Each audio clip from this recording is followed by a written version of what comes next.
when we think about identity, we need to think about identity in a far more flexible, multiple, and also changeable way.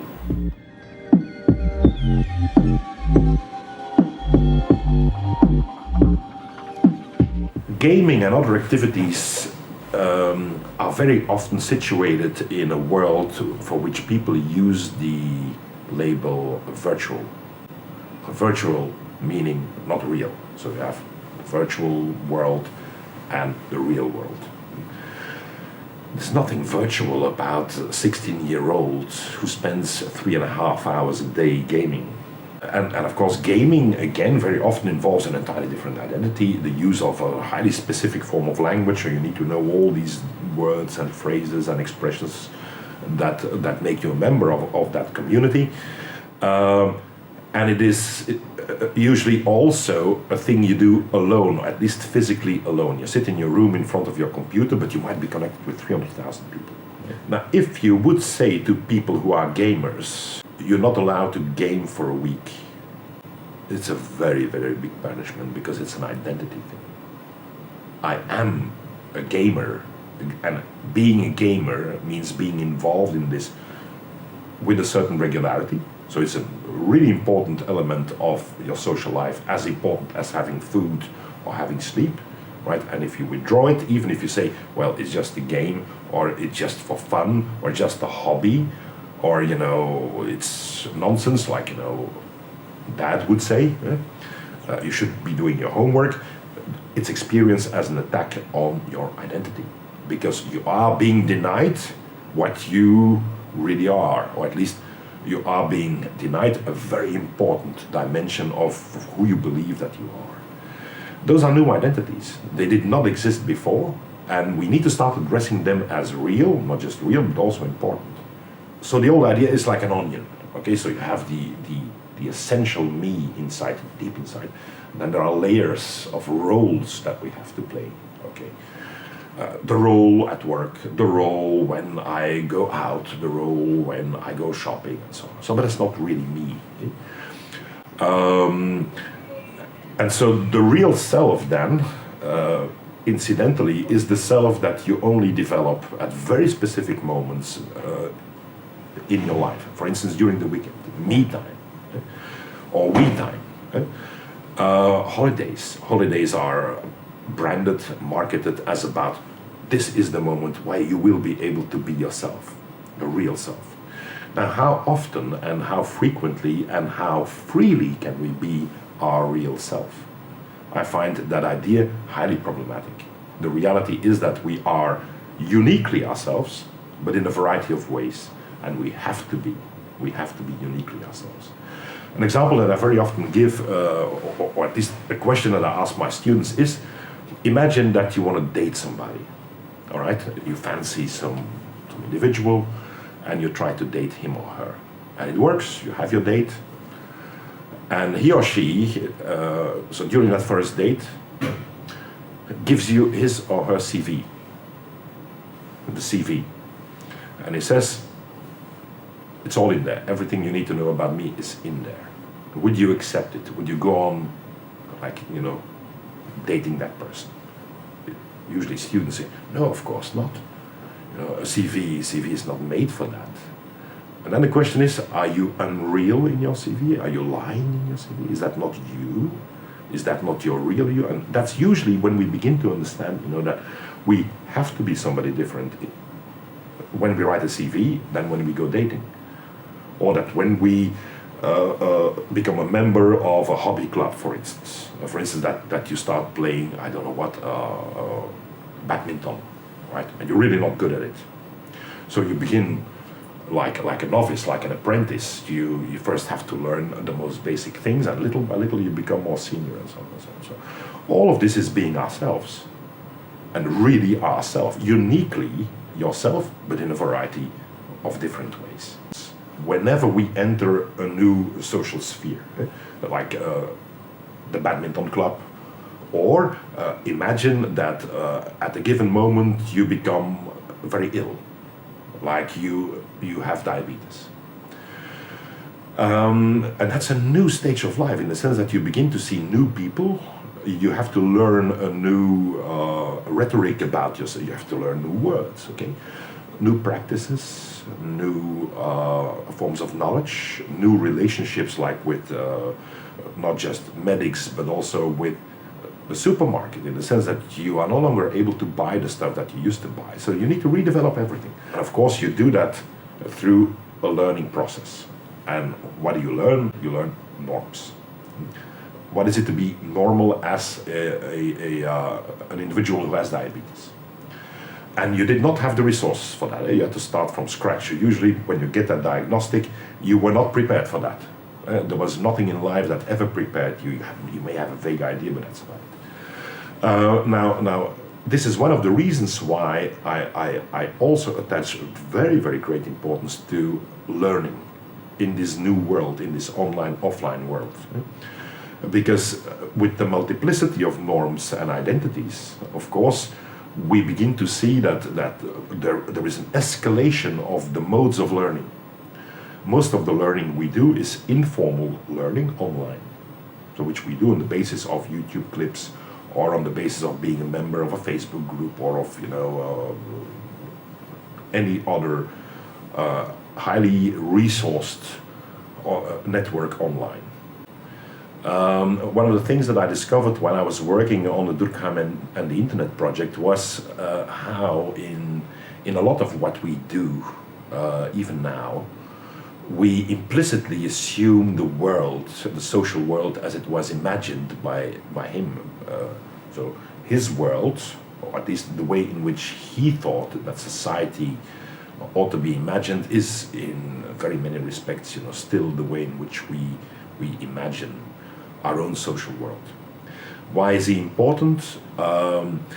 He is important in the sense that whenever you try to reflect on this new world in which we live, these big changes in society that are the effect of the online-offline nexus, we obviously have to start somewhere. And I chose Durkheim not necessarily exclusively, but it's just a gesture as well that enabled me to go back to the classical theory of society, A, but B, also examine the implicit ways in which we still adopt it and use it. The world or society as he imagined it was a moral world. So in other words, when we think about social groups and social relationships and social structure in general, we need to think about norms. So the sort of rules that we know are there, but also rules that we very often internalize and also impose upon our own behavior in order to be seen as normal, a normal member of not just society, but specific groups within society and so on and so on. He was the one who basically developed that idea. Second idea is a very big idea, is the organization of labor. So the fact that modern society is no longer organized on the basis of villages and regions, and religion and so on and so on. Well, at least he believed it wasn't. But that the dominant organizing driver in any say society now is the organization of work, in the sense that there would be people who do specific things and others who do entirely different things. That also socially that leads to trajectories. So for instance, learning trajectories. We want to become, I don't know what, a doctor or a lawyer, so we need to do all sorts of normative things in order to get there.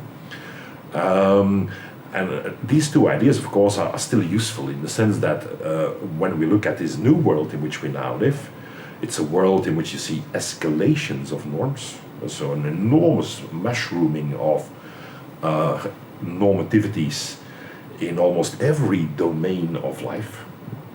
And of course the internet is a huge driver for that, a huge engine for the production of these norms. What is it to be normal as a fitness practitioner, for instance, or a vegan, or a barbecuer?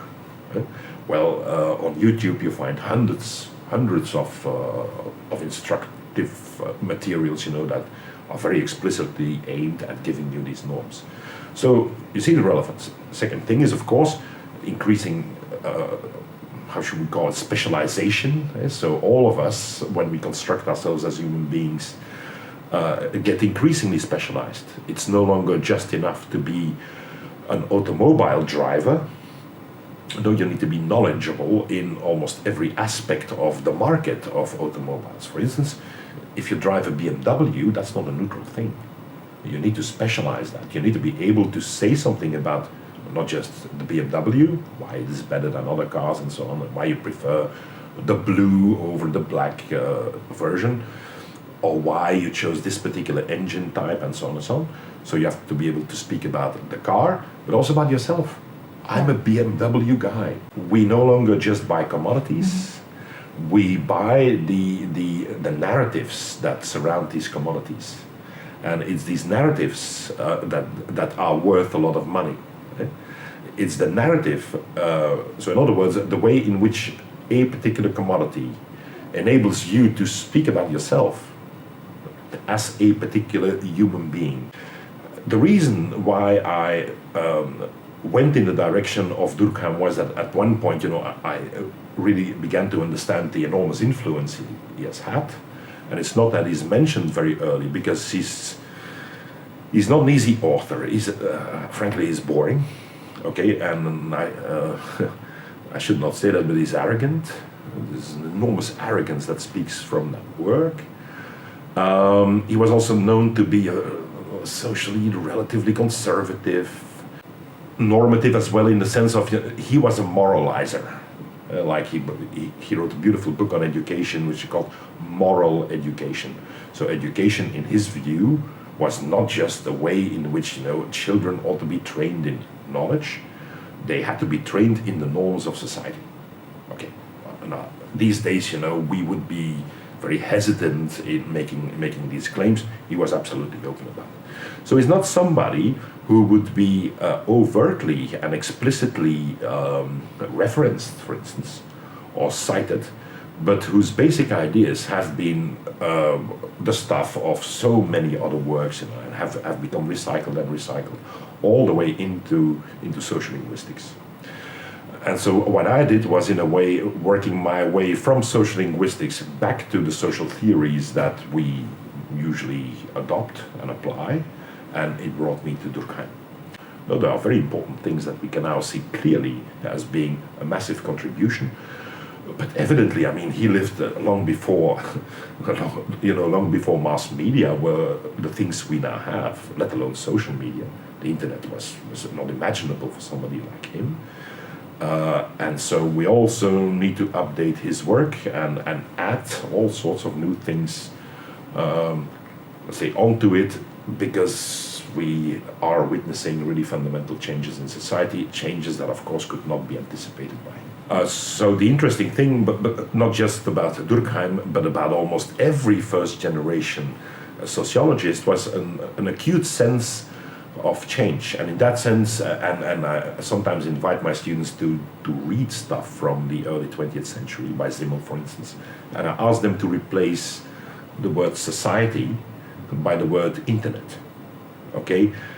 And very often you have a sense that you're reading something that was written a few weeks ago.